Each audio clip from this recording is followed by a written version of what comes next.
Gamble's traditional hot metal system. From his armchair, Healy was sussing out the merits of hiring me. I was from Sligo, the county next door to Mayo, and might be able to generate readers and advertisers.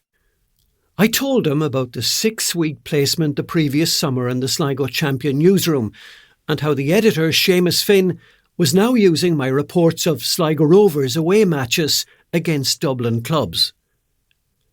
I didn't realise it, but in the course of the conversation, I was acquiring a mentor. He sat forward in his armchair. "I see you have a neat patch on the knee of your trousers. Who did that, kid?" He was referring to my best wear, the fawn-coloured trousers with an ironed crease, as well as a repaired small hole in the left leg. "My granny. She lives with us in Sligo. She's great at darning and knitting." His brow tightened.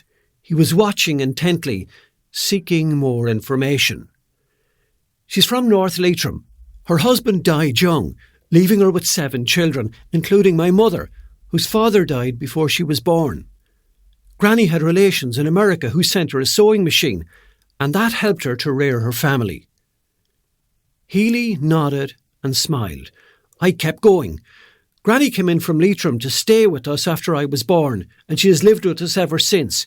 We shared the same birthday, April the 3rd. Healy smiled. "You're from Snipegrass, kid. You're hungry. That's good. When do you think the general election will be held?" "June, maybe," I replied. "What makes you say that?" I decided to roll the dice. "The father of my friend, Barbara Ferguson, has a big job with an advertising agency who do work for Fine Gael. He was supposed to go on a cruise with his wife, but he cancelled it to be available in Ireland." The gamble worked.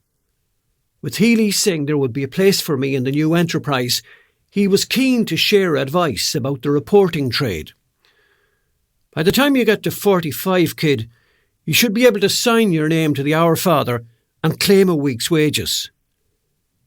If you want to build a relationship with readers, kid, you have to tell them you're going to tell them, and then tell them that you told them."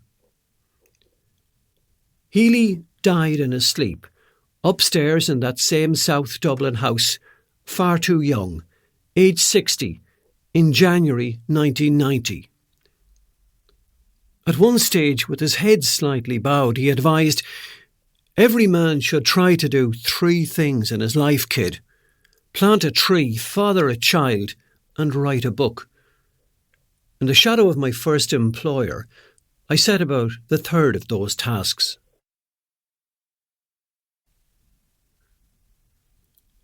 Chapter 1. Sligo. Early Years. During every life there will be light and shade and love and loss. Nobody escapes an ambush. You don't sense the bushwhack coming. Things are going swimmingly, and then suddenly, bang. In our house it happened 3 times. First with Daddy's death in October 1992. Again in May 2001, when, alone in our Sligo home, our mother struggled with a piercing headache as she opened the curtains to begin a new day. Our next-door neighbour, Mary Lennon, answered her call for help and was with her in her final moments. And then, in April 2016, a different version of grief, sibling loss, when Paula, our baby sister, died suddenly. That Sunday evening in April, Paula's neighbour Bridget and her daughter Evelyn found her dead on the bathroom floor of her cottage, beyond Lissadell at Moharrow, near the sea in North Sligo. There was medication near where she collapsed, indicating she had tried to calm the brewing aneurysm that killed her, similar to the swift crossing made by her mother 15 years before. Paula wasn't married, but she was rarely alone. She rescued dogs and found homes for them.